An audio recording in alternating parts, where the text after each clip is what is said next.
Bonjour, tout d'abord je voudrais remercier Isabelle, Philippe et Gaël de m'offrir cette tribune pour vous parler aujourd'hui.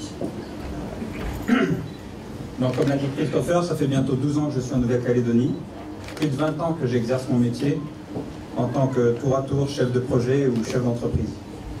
Au départ, j'étais venu pour 2 ou 3 ans d'Australie. Mais cette terre, ce territoire, ces gens, vous tous, tout ça m'a séduit et c'est en famille qu'on a décidé de rester, d'investir. En 12 ans, on a vu la Calédonie changer.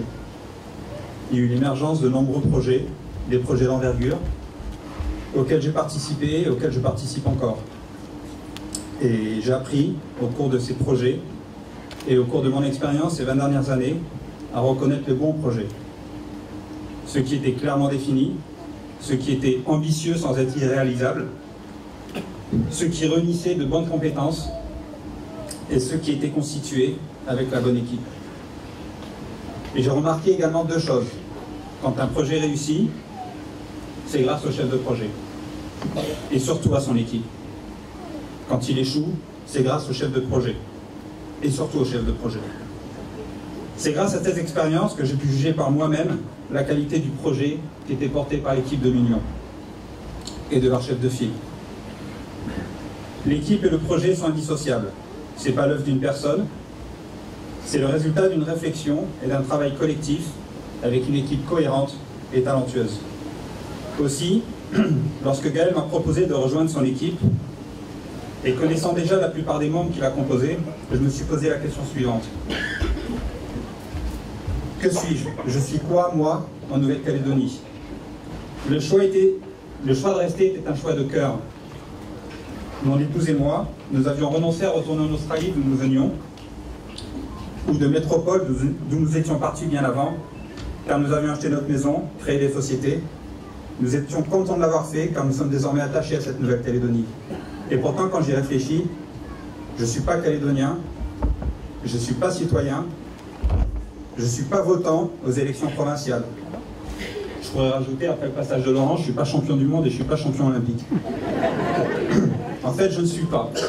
En Calédonie, je ne suis pas. Je suis juste attaché au pays et à ses gens. Je fais donc partie de cette catégorie de personnes que l'on appelle les non-citoyens.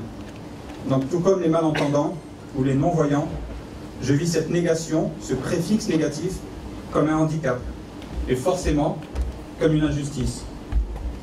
C'est pour cela que je remercie Isabelle, Philippe et Gaël de me faire enfin ce premier geste me permettant de représenter cette frange de population qui correspond à ce que certains considèrent comme une minorité insignifiante.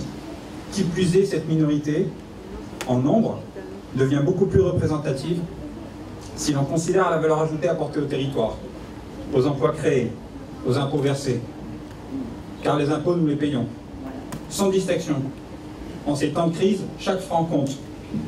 En ces temps de construction de l'avenir du territoire, chaque voix compte.